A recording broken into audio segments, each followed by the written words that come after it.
soo dhawaada saaxiibayaal muuqaalkeennan maanta wuxuu ku saabsan yahay labadan kooras ee kala ah IELTS Preparation Course iyo Duolingo Preparation Course. haddii aad daawanaysid muuqaalkan waxay ka dhigan tahay inaad doonaysid inaad diyaarisid labadaas kooras isla markaasna aad u fariisatid testigooda ama aad doonaysid inaad heshid certificate caalami ah oo aad ka qaadatid luqadda. inta aan sharaxaad dheeriya kula galin muuqaalka ila joog ilaa dhammaadka muuqaalka waxaan ku sheegi doonaa hab fudud aad ku heli kartid discount koorsada tan ah. IELTS Preparation Course ay bixiso ULearns waa mid ka mid ah certificate-ka ugu caansan ee laga qaato luqadda English. Si aad la socotaanba cilmi walba oo la barto waxa uu leeyahay shahaado ugu caansan oo adduunka oo dhan oo isku raacsan yahay. IELTS waxay ka mid tahay shahaadooyinka ugu caansan ee laga qaato luqadda. waxaa laga yaabaa in badan markaad apply garanaysaan scholarship-iska amaba aad rabtaan inaad visa application UK aad gashaan waxaa laydinku xiraa qofka inuu haysto shahaado luqadda ah ee la yiraahdo IELTS. IELTS waxaa loo soo gaabiyey International English Language System waxaana qaada dowladda Britain waxaana imtixaankeeda lagu geli karaa qunsuliyadaha ay dowladda Britain ku leedahay daafaha adduunka.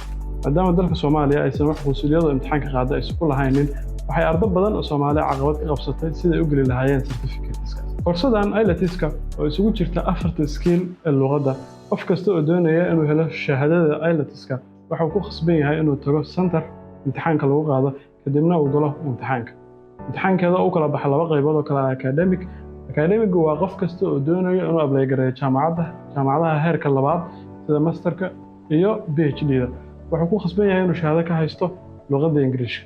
shahaadooyinkaasi mujtamaca ah ee la isku raacsan yahay waxaa ka mid ah IELTS. qof kasta oo doonaya inuu imtixaankaasi aado ama u fariisto IELTS-ka waxaan u haynaa koorsadaas oo qofka ka dhisisa sida imtixaankaasi u keeni lahaa baan sare oo ah. koorska labaad waa Duolingo. waxaa laga yaabaa in badan oo idinkeeda ka mid ah inaad maqashaan Duolingo waa app ka mid ah aababka laga barto luqadda Ingiriiska waxaana uu bixiyaa mid ka mid ah certificateska ugu caansan ee laga qaato luqadda Ingiriisiga. in ka badan 5,000 oo jaamacadood oo adduunka ku yaala ayaa aqoonsan shahaadada uu bixiyo Duolingo. waxaa laga yaabaa in badan oo idinkeeda ka mid ah oo helay scholarships waxbarasho inay ku xirneen shahaadada luqadda.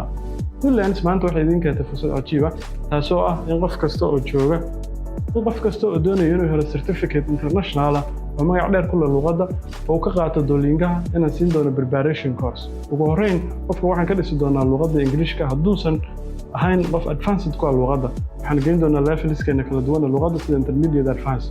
markuu leveladaas ka soo baxo kadibna waxaan siin doonaa certificate gooni u ah Duolingaha oo la yiraahdo Duolingo English Course Preparation.